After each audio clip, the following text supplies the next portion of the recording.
Hello, hello. Yeah. Okay, brilliant.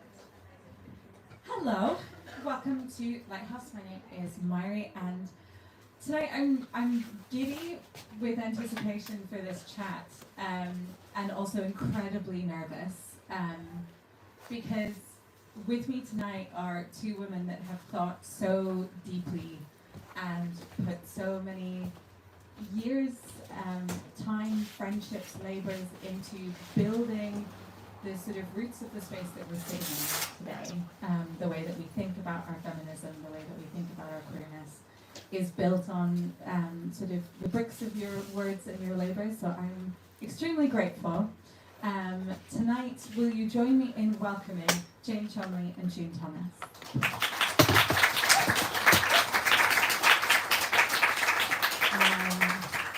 We're going to be talking about a place of our own, 6 spaces that shaped queer women's culture, and a bookshop of one's own, which is a history of the Silver Moon Bookshop.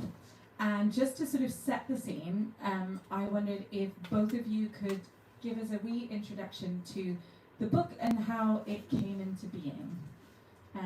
Since you're holding the microphone, I am holding you can start, June. Yeah. I think the origin story of my book kind of comes from working with people who are so smart and so engaged and so interested in queer history, who, whenever I would mention things, they didn't seem to kind of know that this had happened, things had happened. They weren't familiar with places that were absolutely key to my personal history. And it struck me that I needed to write about these places, especially while there were still people who had been involved in them and started in them and worked in them while they were still around and accessible. And so, and also because I was very conscious that when I came out, I wasn't alienated from my friends, but I also knew that I would need to go to another space to have, to meet women, to meet gay people. For I'd love to find a girlfriend, but also just for friends, for allies and conspirators. So I knew that places were important, and like everyday places. So I decided I would write a book about the bar, which I'm not hostile to the bar, but it feels like we all know about bars. People know that they exist. People know what happens there. But I also want to talk about the feminist bookstore, which was a place that was hugely important to me, including Jane's amazing Silver Moon. And then I also wrote about softball, which I know is not exactly, in the very centre of things here in the UK, but just think of rugby, football, basically kind of activities that women do together. Gosh, well, that could be anything, couldn't it? And then, I did write about that. Yes, that's coming later. And then lesbian land, which were these communes, separatist communes, feminist sex toy stores, which were kind of related to bookstores, had a lot in common with them. And finally, many of them. And finally, the gay vacation destination, which is, in a weird way, Britain's much more committed to having vacations than the United States, but not necessarily in queer destinations. So it's slightly different, but I think we all are familiar with that place. It's like it's not real life. You're on vacation.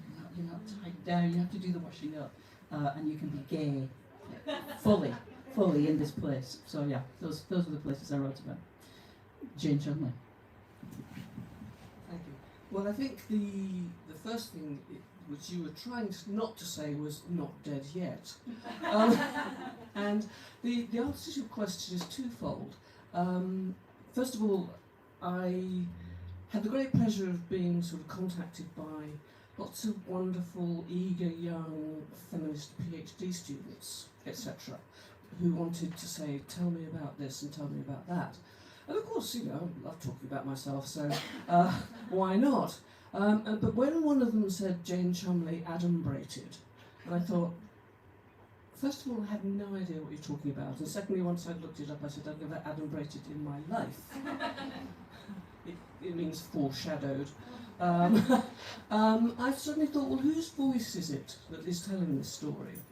And I realised that whilst I was very happy for articles and stuff to be written about Silver Moon academically, that didn't feel to me to be quite right. So I wanted to have my voice heard, and then I think I had the best idea of all time. I managed to get in touch with about 20 members of staff and get their feedback and their stories, some of which I had no idea about. So that was quite interesting. So that's part of the question. But going back to, that's why I wrote about it, but how Silver Moon came about, that was, in a word, redundancy.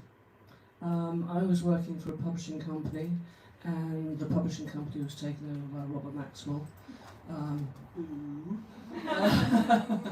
Fortunately, I managed to get my pension out before he stole it. And I went back to university to do an MA in Women's Studies, which was a life-changing experience. And then Sue, my partner at the time, she was made redundant. So we went from a two-income household with a dog, 2 cats and a mortgage, to a no-income house, dog, 2 cats and a mortgage. And it was time to have one of those conversations of what on earth are we going to do with our lives? And we'd met, we'd fallen in love, we'd discovered feminism, and those were the only things we really knew. Publishing, we both worked in publishing. Those were the only things we knew anything about, so we thought, well, obviously we'll start a publishing company. Easy peasy, we'll do that. Sue was an editor and I did sales and could add up a bit. And then we realised you needed rather a lot of money to do that. And we didn't have any of that, because you spend a lot of money and then eventually it comes back, but very slowly. So we were walking along the beach in Llandudno, Sue's hometown, and we said, well, what about a bookshop? Brilliant idea. Because at that time, it was the late 70s, the explosion in women's publishing had happened. You've got Spare Rib, you've got Only Women, Women's Best Virago, Shiva, Cholmeley, etc., all producing these wonderful books. And there were blockages all the way along the line between the writer, the publisher, and the reader. And we thought, well, a bookshop, that will unblock the blockages. We will do that. Which was ridiculous, really, because we hadn't the faintest idea what we were doing. And in one sentence, we de-skilled an entire profession.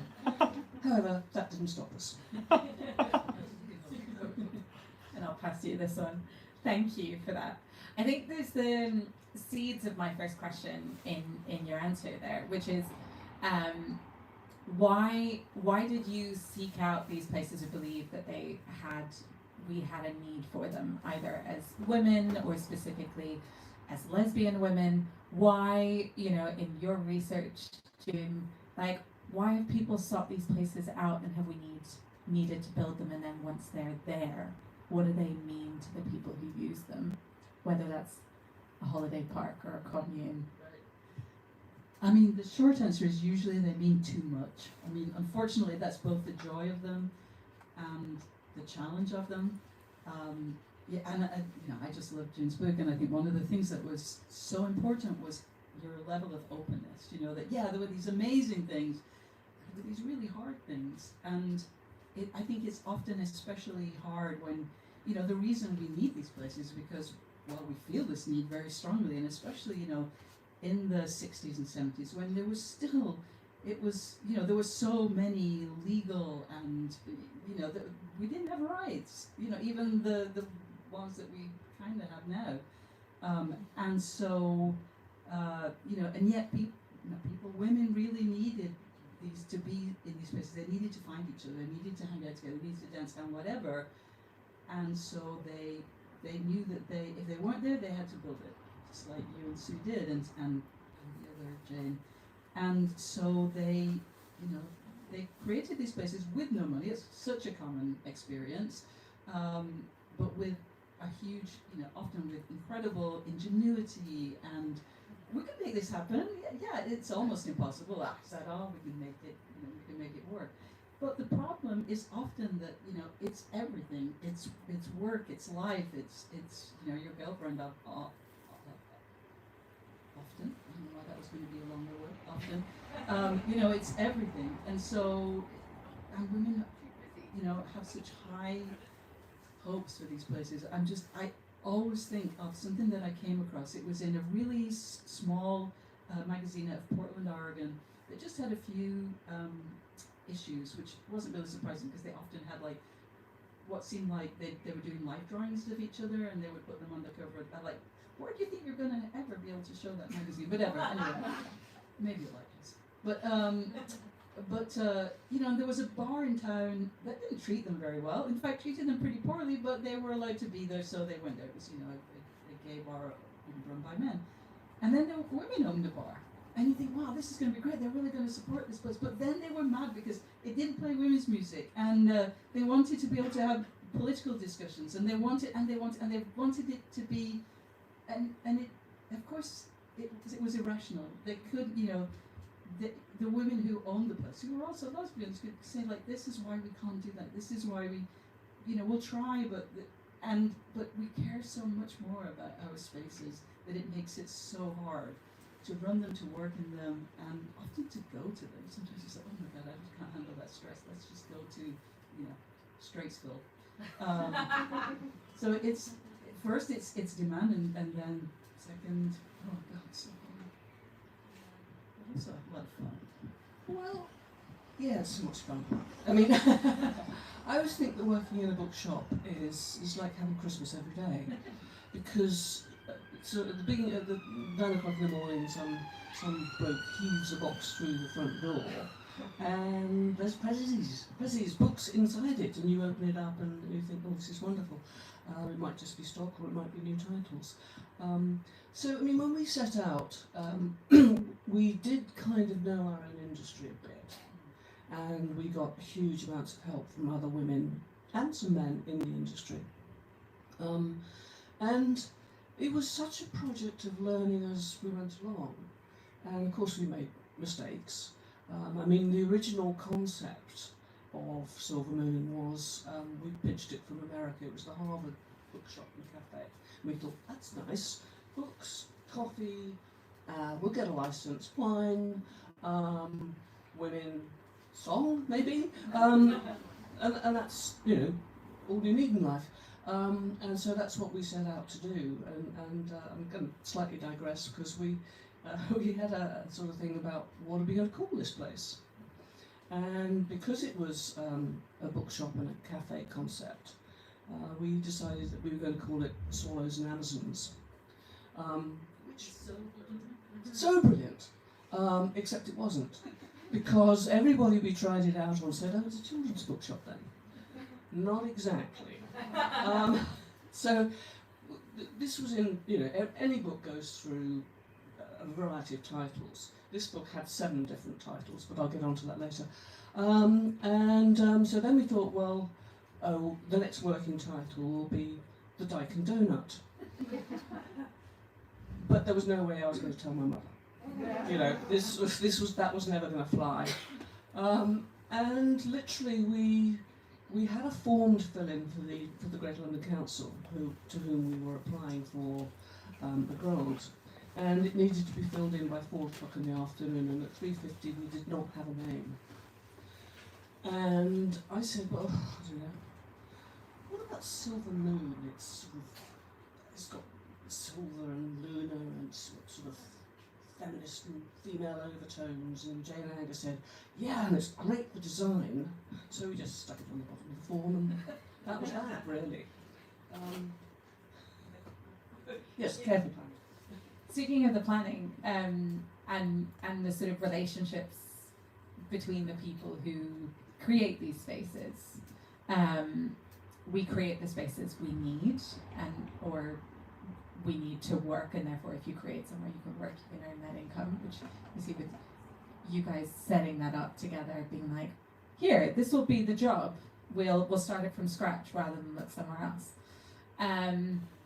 One of the things that was remarkable to me reading both your books was the way theory met practice, and these feminist visions of dismantling both patriarchy and capitalism and doing things differently and dreaming different ways of relating to colleagues and fucking up hierarchies and we're gonna do it different, and then getting into the day-to-day grind of delivering stuff on a deadline or working with each other, that meant that some things had to go by the wayside or be reimagined all over again, or create a lot of tensions between the people who were working in these places or visiting them. I wonder if you can tell us a little bit about maybe some of the places you saw feminist theory meet the tracks in not the most effective ways, and what maybe you learned from that. You can go first, Jane. Oh. Well, I mean, certainly we started off with our ideals very much polished up and intact, and we were going to go for equal pay, we were going to go for job rotation, and we were going to be a collective. We came unstuck very quickly because I'd sort of rushed off being the admin person, and I'd formed, you can buy a company off the shelf, and so I bought one. Then when we applied for a grant, we were told that we couldn't have that type of company because it was a company just limited by shares. And the GLC from whom we wanted to get money would only accept a company limited by guarantee. So we had to dissolve that and then start all over again. So that's mistake number one. We looked at co-ops, but you need 7 members for a co-op, and we were only 3, and we didn't want to have 4 sleeping partners, as they were called, in company terms. So there were sort of hitches on the formation side, and I'll come back to collective working a bit later on. In terms of job rotation, we divided up the various functions in the shop and the cafe, and by this time we had 3.5 members of staff. 2 of us were in a couple, and then we had 1 part-timer, so that already speaks to inequalities. We had 1 bona fide bookseller, no, 2 bona fide booksellers, and 2 of us who were pretending to be. Nobody liked doing the washing up in the cafe, and quite a few of us didn't like doing the maths. But we gave it a go, and it worked for a bit. But the problem is, if you've got 3.5 people changing jobs once a fortnight in a customer-facing retail business, you are wasting a huge amount of time doing handover. And then the person behind you with the best will in the world sort of rushes in and thinks, oh, I'll pay all the bills, without looking what you did last week, where you paid all the bills. And this is very nice for the suppliers and very bad for the bank account. And you suddenly think, oh, that's not so good. Anyway, long story short, we tried that for about, I don't know, a year or so. And then sat down and said, is anybody happy with this? And we all said, no, it's bloody awful. And I hate doing this, and I hate moving around, and it really isn't working. And at that point, we absolutely realised that the theory and the practice just did not work. But there's a caveat to this, because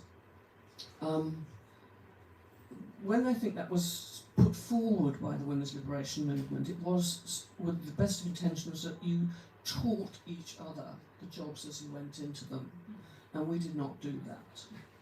Also, the other thing is, it might work in an office circumstance where you have more time, but if you are customer facing from 10 till 6, you cannot turn to a customer and say, excuse me, I've just, I'm going down to work in the cafe now, could you talk to so and so?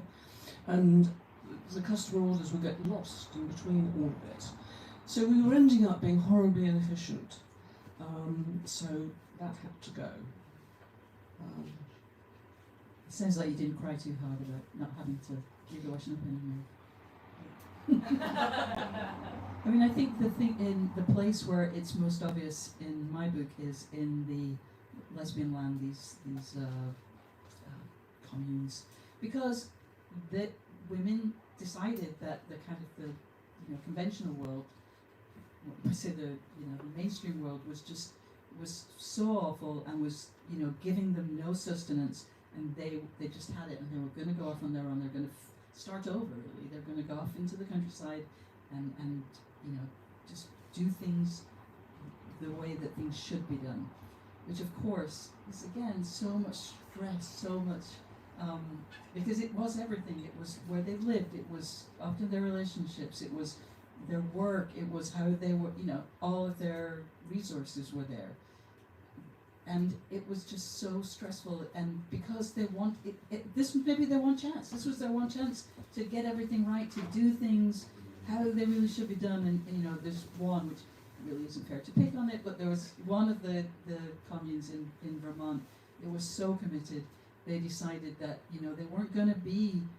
They were going to resist so many isms, and they were just going to pick partners, which is to say, romantic sexual partners, by just pulling names out of a hat. And because that hard to argue with it from a right on this point of view, but in practical terms, in the description of this in this book, How long did they keep these partners for? it was supposed to be like 6 months, and then it would be all changed. So like the rotation at Silver Moon, only a little bit more full on. And in the write up of this, in a book called Lesbian Land, everyone says, "We tried, it didn't work." And you could just sort of feel that, in those 5 words, there was so much feeling. But again, like you understand what this was the chance. This was that one. We've given up everything. It's going to work this time, and you can maybe only fix 5 things a year. Like maybe just set, they didn't have three top things on that whole concept. But again, you got to admire the. It was interesting because I'd been made redundant, Sue'd been made redundant. We both felt that we'd been treated extremely badly by companies that we'd been very loyal to. Jane Anger was thoroughly pissed off with the companies she worked for, which was actually the British Council, because she felt they were sexist and she said, "I didn't join Silver Moon to work in yet another hierarchy, even if it was a better hierarchy." So we did try, but again, the one of the points about working collectively is, when do you have your collective meeting? If you've got a part-timer who's working 11 till 3:30 on 4 days a week, when do you have the collective meeting? You can't have it in shop time. And then later on when we had lots and lots of part-timers, if you held the collective meeting on a Thursday, did you say to the person who worked on Monday, Tuesday and Friday, "You've got to come into the collective meeting? Oh, and by the way, we're not paying you." So it was full of complications, which we worked through for quite some time, and we went from collective meetings to staff meetings to death by memo from me, to, let's just have a busy up staff lunch every quarter. They worked very well. And yes, we did also sort of send round agendas and minutes, and sort of you ticked your name off, and hopefully people read them. But it ended up as a very open management, and anybody could say what they wanted to, and they did. I think one of the things I found really remarkable about the book was your transparency. You put the numbers are in there. There's graphs. If anyone likes a graph, there's some sexy graphs in this book. And I'm not a numbers person, but reading the way you were presenting cash flow and finance,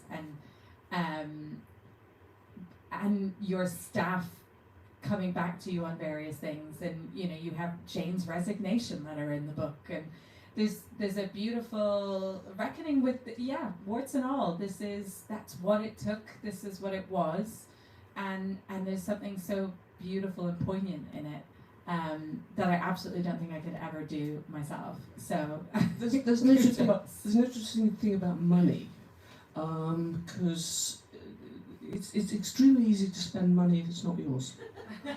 And we had an instance right at the beginning where we said, should we have a sprinkler system in case of fire? Because there were flats above us, well, how much would it cost? A couple of £1,000, which we didn't have. And then we've got to have a sprinkler system. It's obvious we can't burn the place down and burn the flats above. And I said, well, if you have a sprinkler system, what are you going to do with all those soggy books? You either burn them or you drench them. Anyway, we haven't got the money. And it was that sort of thing of being. I mean, I'm a natural miser, so it's okay. But those were the sorts of that was an easy decision to make. But there were many others. This came up a lot. So as I said, there's a lot of similarity between the feminist bookstore chapter and the feminist sex toy boutique chapter, because in many ways, there's the situations. It's retail, but you are changing people's lives. You are, often having a kind of a conversation with strangers that you don't typically have, where somebody is really bringing, that they're being very vulnerable. You are sharing some information that you have. It's a big vulnerability trust situation, and especially actually in sex toy stores where, like, it's a kind of therapy. Something that we say, and we use that term very casually. Oh, it's like doing therapy, but it kind of really was there. And the women who worked there felt like they were doing therapy, but they were being paid as retail workers because their title was like sex educator / sales assistant, so it's SESA. And the truth is that therapists earn a lot more than sales assistant, but if it's a store, it's all the will in the world. You read the clothes, it's just very, very hard, and there's no getting around that. It's very, very hard. And I think each side understands why it's hard, but nevertheless, it's hard. I think there was something that came through, in both of them, and you reflect on at the end, that sort of nostalgia that we have for places. But are we spending our money in these in queer spaces and feminist spaces? Are we showing up to the events? Are we championing them other than in a sort of vague, philosophical, well-meaning? I liked that. I'd give that Instagram post a like. Come on, what more do you want to do? But I think it's interesting to look at within these spaces when you have the right-on politics and you want to do right by people, and you are also working within a capitalist heteropatriarchy that wants you to fail and is not designed for the kind of success that you want to create.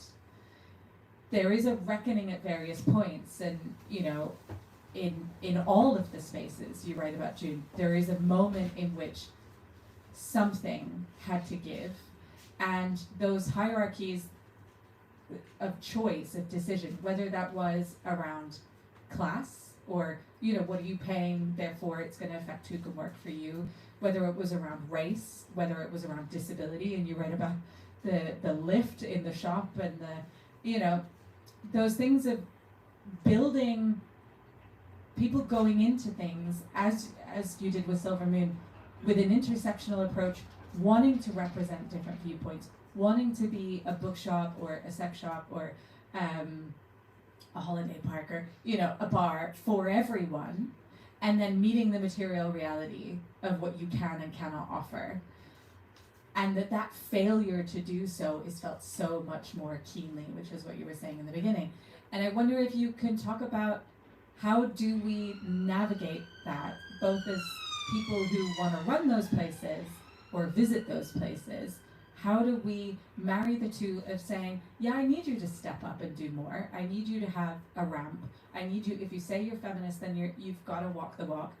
And then also not running certain places into the ground and not being able to see at the end of the day someone's going to make their rent, or they're just not going to exist for anyone.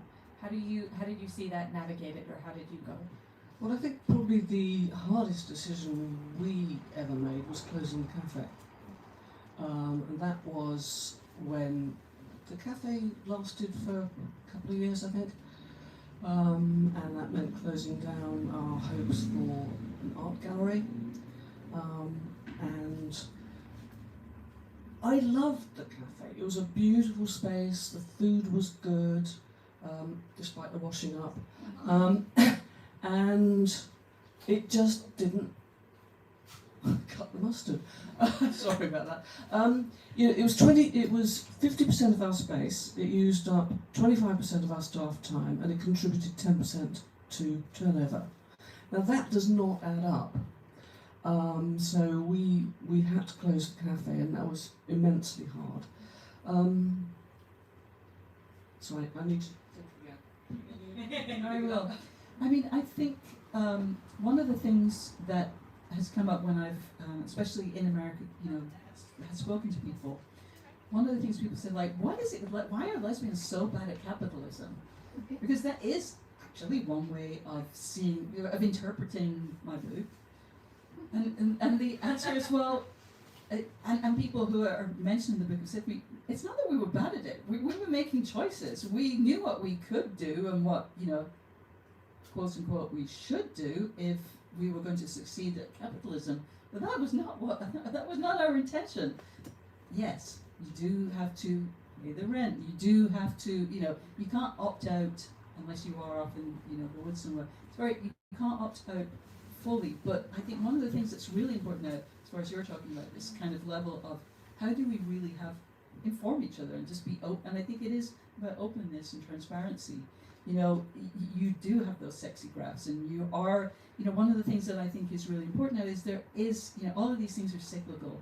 Again, I mean, obviously we're sitting in one now, but in the US, which is what most of my book is about, there's this whole new kind of wellspring of feminist bookstores, and they're different.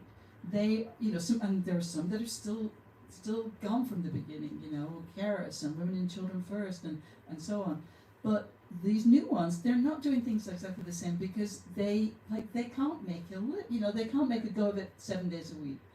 They are maybe seasonal. They are maybe pop-ups. They are maybe because they are learning from the experiences of women who did this before, and there is nothing that could be a better learning opportunity than reading a book like this. It says these are the problems that we had. This is what you should be prepared for. This is how and this is why openness really matters. It's not just because it is on in some books where it says these feminists are open. It's like, no, this really helps us kind of I'm not all about we've got to keep things going. That is not the point of these things. But if we are going to actually have sustainable businesses, we have to be open of what's the hard part about it. But in a way, I'm quite optimistic because I think what and I can only talk about bookshops. What bookshops can and must do, and what they are doing, is being incredibly fleet of foot, incredibly imaginative, and are creating community in a way that we started to do, but I've seen bookshops now do so well.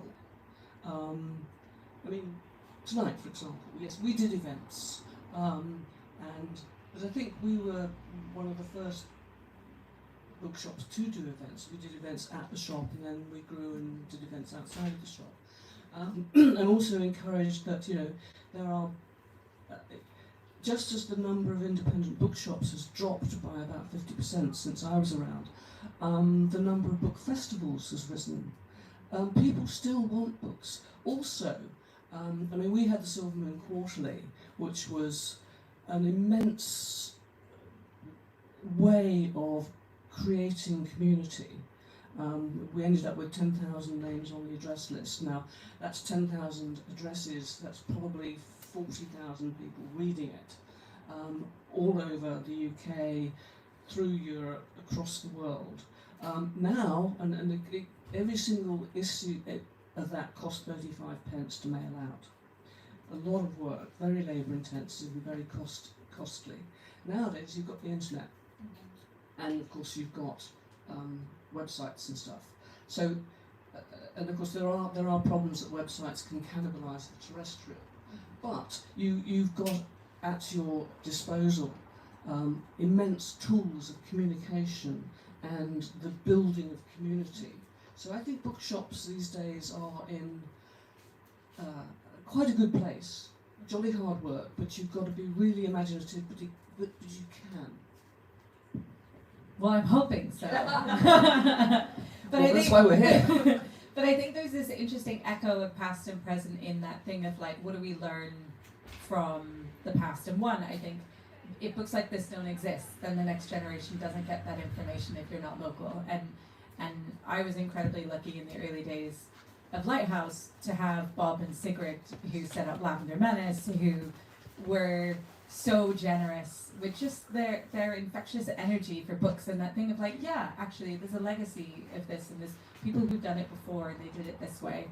But there wasn't a book like yours around about running a bookshop that wasn't the sort of Tim Waterstone's memoir of, you know, and that thing of like, you know, the books are important as these ways of democratizing access to this knowledge and to the women who built these things in the first place so that we can learn from them. But I think it's interesting that we're in a moment that zines or like, you know, Dyke News Scotland as a little print news circular that goes out quarterly is bringing back some of the things that appear in both your books. This, you know, Categories has brought back the notice boards with, you know, people have their, you know, flat ads and looking for someone to do yoga with, and you know, those are straight out of your book. And I think that conversation across generations seems to be happening more and seems really important. Within that, a lot of the spaces that you write about, Jane, you're talking about 70s, 80s, 90s, places that shaped you. And Jane, you're talking about the bookshop that, you know, you built through the 80s and the 90s that closed in 2001. I want to ask a little bit about what went into those. Like, what were the shoulders you were stepping onto? Or, you know, writers, for instance, were very generous with their time with Silver Moon and coming in and getting what you were doing. And Sister Right existed, you had another. Where did you see those legacies from before feed into quite a radical new space that emerged in the 70s and the 80s for women and for queer women especially? That's a really interesting question, because I think in business terms, Sister Right was a great example. To some extent, we had certain policy differences with Sister Right, and that was good because it meant that two different markets were being served. I think we were very, very lucky. I mean, Sue and I were both members of an organisation called Women in Publishing, and there were networking organisations. There was Women in Publishing, Women in Journalism, women in this, women in that, women in everything. And you could ring up somebody who was quite senior and sort of say, help. And they did. They were very, very generous. So we got advice from all sorts of places around the book trade. Beth Grossman at LF Book Company was fantastic.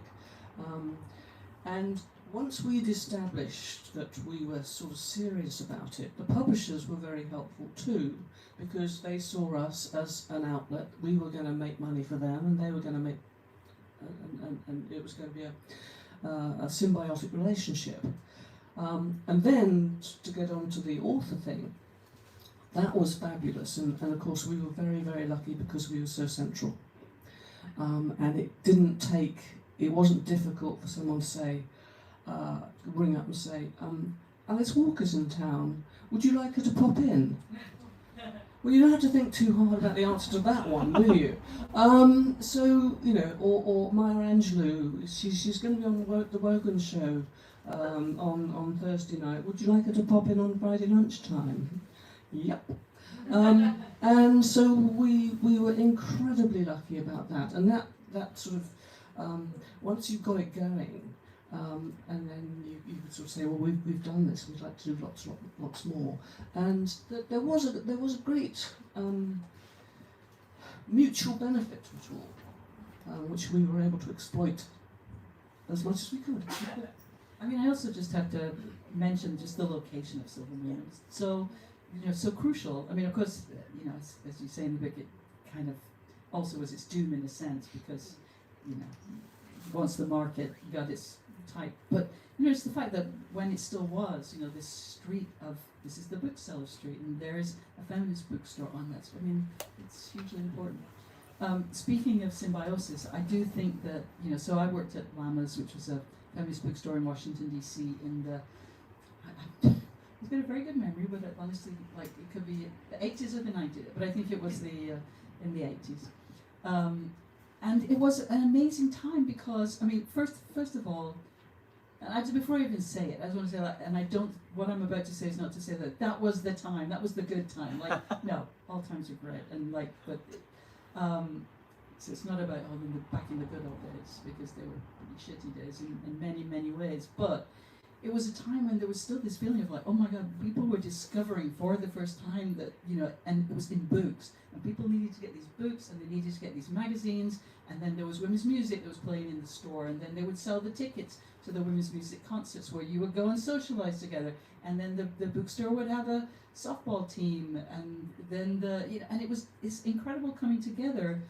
But most of all, it was just that there was this place where you could go and you knew that there would be feminists, there would probably be lesbians, and if maybe you had a question, but maybe you just wanted to be in their presence, and just knowing that was a place in the daytime, in, I guess maybe it's not quite the same in the UK, that certainly at that point, bars tended to be out in the boonies or a little bit away from the centre of things for reasons, not just so you could be in a safe place. You could be in you could say, I was just going to buy the new P.D. James, no big fan, So you had ultimate deniability, but you also had access just to seeing people and how important that was.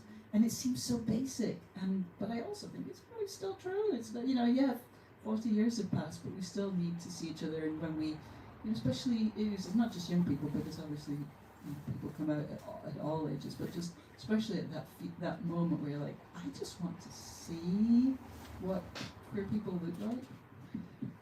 Go to Have you noticed P.D. James, who I'm a great admirer of Baroness James of Holland Park, despite the fact she ended up as a Tory peer. Great writer. Everybody at Silvermere read crime novels like There Was No Tomorrow. In virtually every P.D. James book, there's a gay character. Yeah, and only just kind of there, just in the wallpaper as they are, and yeah. But, what we used to enjoy most of all, but again, being on the high street, was you would get someone come in and they would sort of buy their holiday reading a P.D. James, and the second time they'd come in, they would go downstairs to the health section or the poetry section, and that would be fine. And then the third time they'd come in, they'd come upstairs with a great big pile of lesbian books. And you could have thought, mission accomplished. Sigrid tells a similar story, about Lavender Menace. One of the things, so there's a few things I have so many questions, and I'm conscious that you probably also have questions. So I'm going to ask two more, and then I'm going to hand it over to you. Thinking of representation and thinking about navigating safe spaces or having safe spaces to be in. Jane, you write very movingly in the book at that moment with section 28 of having a reckoning between knowing that society has concerns about lesbians, and then reading what your lawmakers actually thought of queer people and lesbian and gay people in terms that were so visceral and shocking. And we are living in that moment now again for parts of the queer community where we have been sounding the alarm that society hasn't moved into an inclusive space for trans people.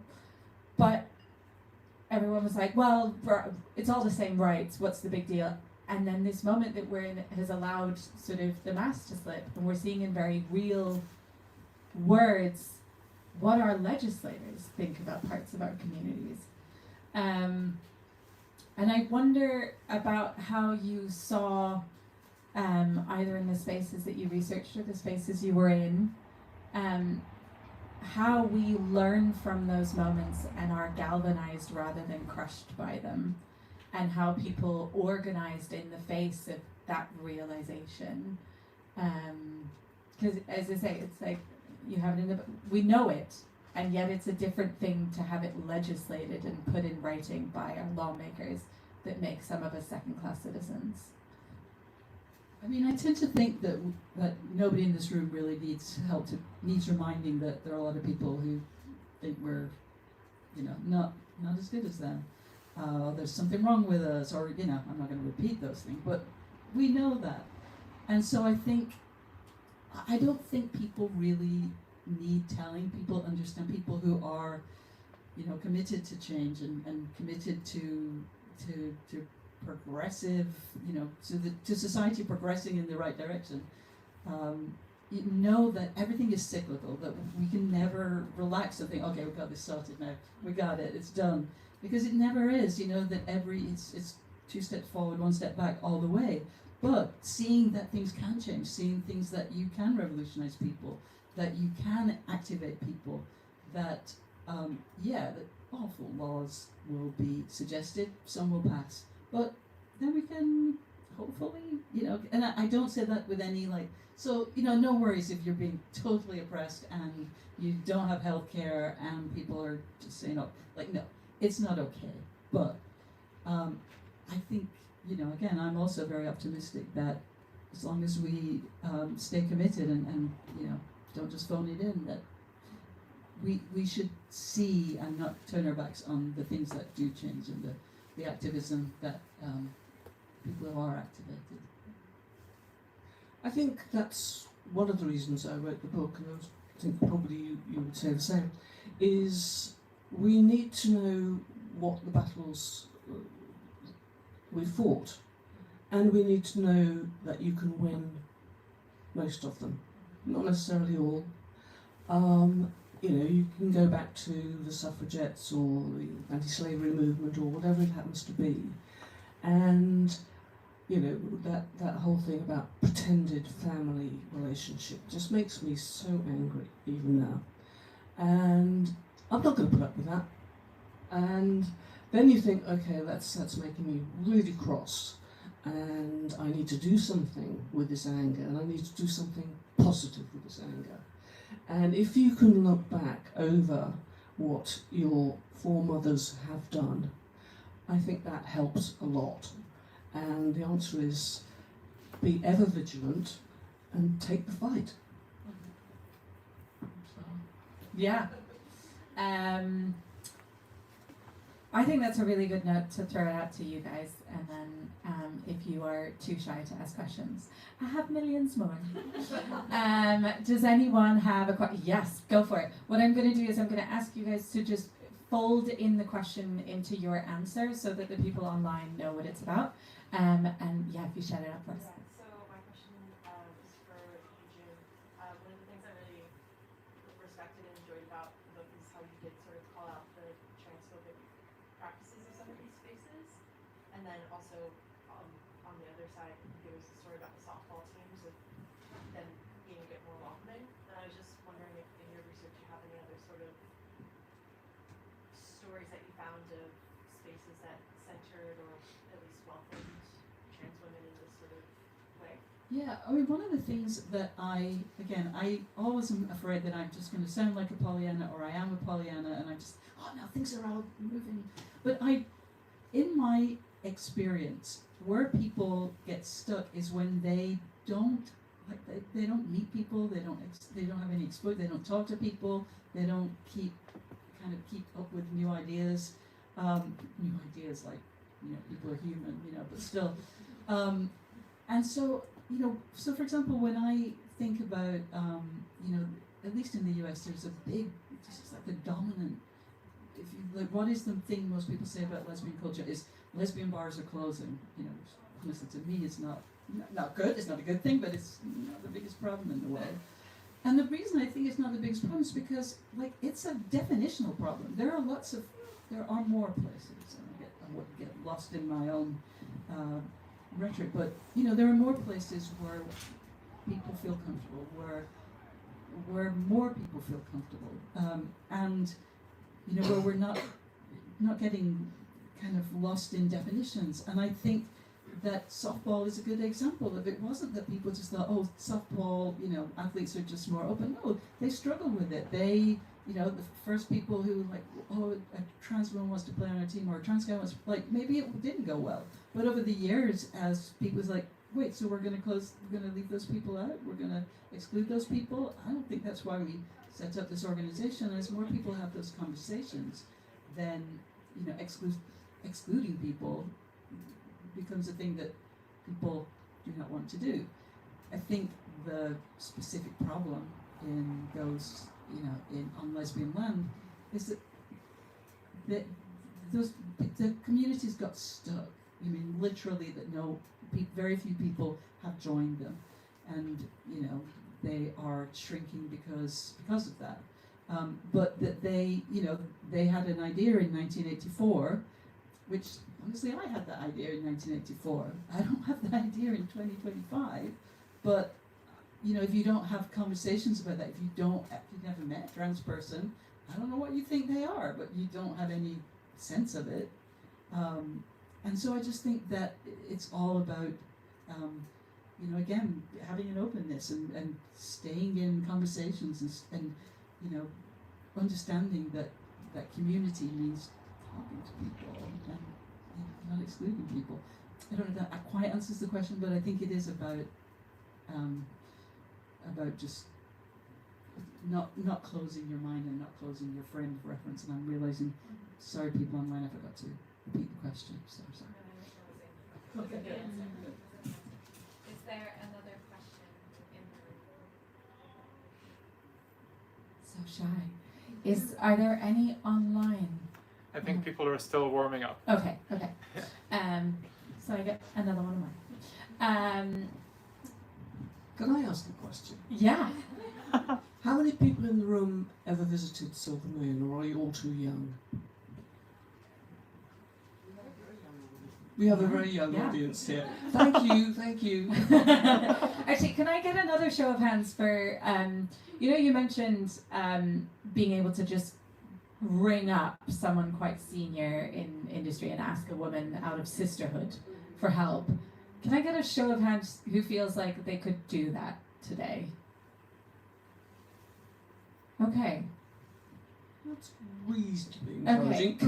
The rest of you ring up somebody. Yeah. Can I get the other way around? A show of hands for who would feel very happy to get a phone call from someone being like, I don't know you, but maybe I could use your help. Now that's what we need. Okay. Right. Some joined up thinking might be required.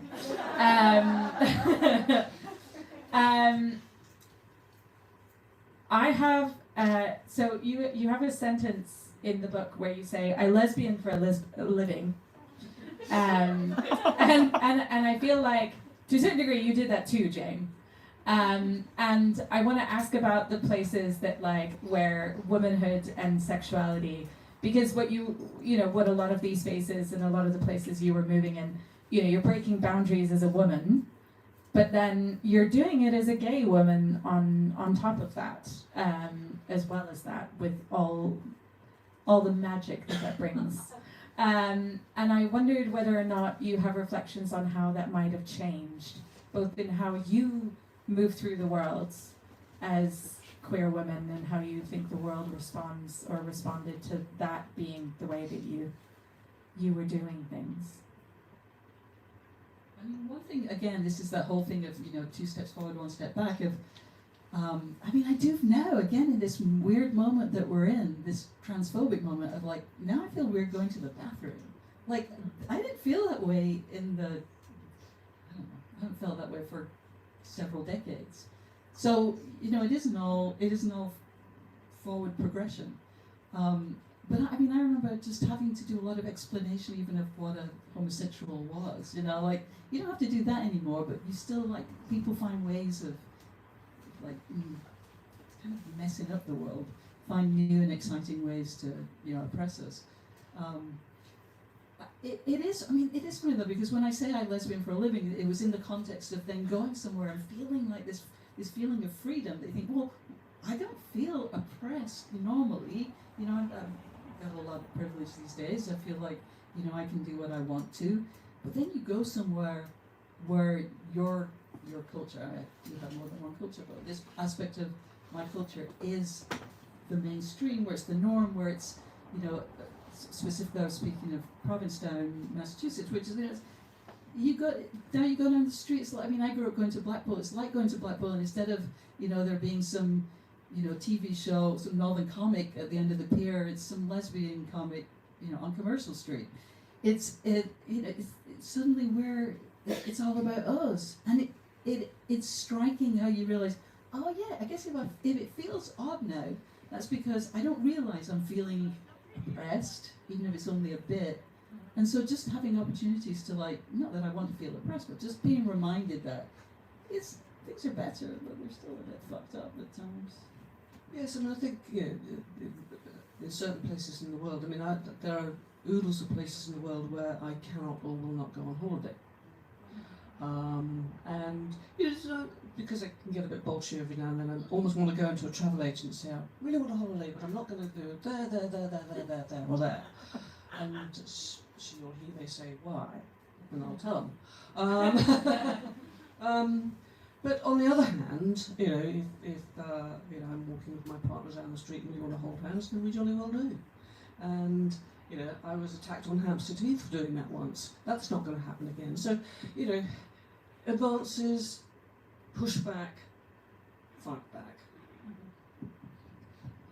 I love the anecdote you give in the book where you put a book on lesbian sexuality in the window, and a woman writes in about it. Can you tell us about that response to having you putting lesbian sex in the bookshop window? Well, I'd like to slightly divert that by saying in the audience I have Kate Charlesworth. We have Kate Charlesworth, who did a beautiful cartoon about that. It was a lesbian coming into the bookshop and sneaking around the shelves, finding the book and going through it and going, done that. Oh, maybe not. And then going to the desk. You didn't name the bookshop, but the person on the desk was very identifiable as being one of our members of staff. And the conversation went, yeah, I know, they've all said that. Do we have another question in the room? Yeah, go for it. I wanted to ask about communities and how you build a community when you are in practice. And I work in a greengrocers that's very community based, and sometimes people just don't come in. But is it because they don't come in because they don't have any money this week, or is something wrong with them? I want to know if you have any ideas about how to create more of a community when you are a shop. So that's a really good question. Back when we were running events, this is just an example, our events were at first all free. And what you would get is you would get a sold out event and then some people wouldn't turn up, and you told the author, you told the publisher we're full up, and then you had gaps in the audience, and that was embarrassing. So what we did was we did tickets waged and unwaged. And again, you had to balance that because you had to sell X number of waged tickets in order to subsidise and support the unwaged. That seemed to work. I don't see that much these days. But what I do see, and I think is a completely brilliant thing, is I see bookshops who have a buying forward policy. So, I can go into a bookshop and let's say I've got £30 to spend. I'll spend 20 on myself and put £10 behind the counter for somebody who can't afford it. And that's such a good thing to do. I went to a bookshop the other day in Mile End, and they had a trunk in the kids' room. Bring one in, take one out. So there's all sorts of ways you can do it, and you have to do it sensitively, so that the people who haven't got a lot of money don't feel patronised or matronised, whatever the word is. But yes, it's a matter of thinking about it and then enacting a programme and making sure that people know about that and are comfortable with it. And so ideas like that. I mean, it is trickier, I think, with the, say, greengrocers, right? That, because all the things I can think of all the things I know are from bookstores, where perhaps there's more of a tradition of having events. But I know, for example, places like Harris Bookshop, that used to be in Atlanta, and now has moved out actually to a slightly strange situation on the campus of a women's college, but which is good for both entities. They have events, that every week, on every Tuesday, we're going to have a thing for gender creative parenting. Every Friday, so that that it's about openness and welcoming, and I really take your point. You don't know why people are not coming. You don't know, but if you just make sure they know, really communicate what it is that you believe you're offering. Find out what they want. Are you offering what it is they want? Why are they not taking it up? To the extent that you can figure that out, but just really, just reminding them over and over until maybe they will or won't take advantage of it. Also, one of the other things, I was always very grateful that I was in retail for a product that didn't go off.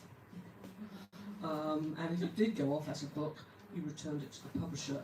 You were in the lucky position of, if the avocado or the banana or the carrot's a little bit wilted, you need to get rid of it at the end of the day. Yeah, exactly. So you're already doing that, but I mean that is the obvious thing, and then it can build from there. Yeah, I think the pay it forward schemes can work for anything. Like, it does work for books, and that is a reminder. If you can't afford tonight's books and you want them, somebody already put the money behind the till for you to be able to walk away with a book.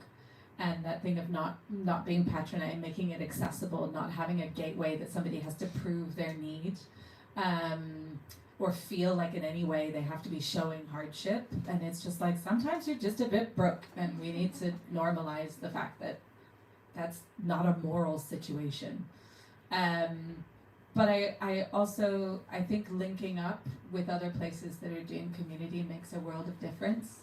And I think Edinburgh is having a good moment for that right now, whether it's like a film club or a bar or a bookshop, and I think moments of hardship where we are showing up at rallies together and people are bringing food, and you see the same people bringing cake to a Palestine Solidarity rally, who are then being on the Pride March with Queers for Palestine, and then you are seeing people that overlapped with that who were providing chairs for like a film screening for a mental health charity. And I think the showing up, there's no shortcut to showing up, and it doesn't always mean showing up for like the worthy things, but like you can show up for fun stuff, and if people recognize you over time, it becomes easier to ask for help, and asking other people for help helps.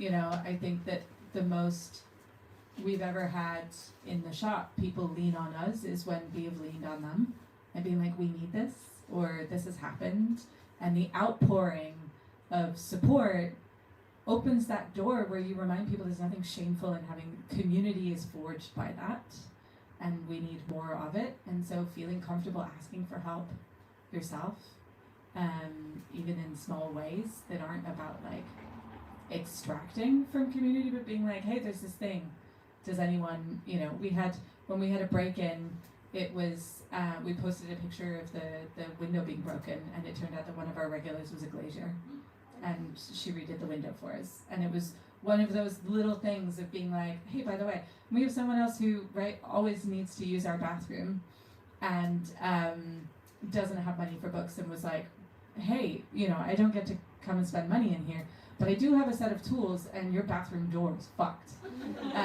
So like I could come and just shave off a little bit. So I think in those ways of like letting people showing up for you makes it easier to then show up for them. Yeah, I definitely think that, you know, again, I don't know the specifics of that situation, but always giving people, not only giving help to people, but giving them a chance to get involved in something and volunteer, and, you know, they've got things that they can do.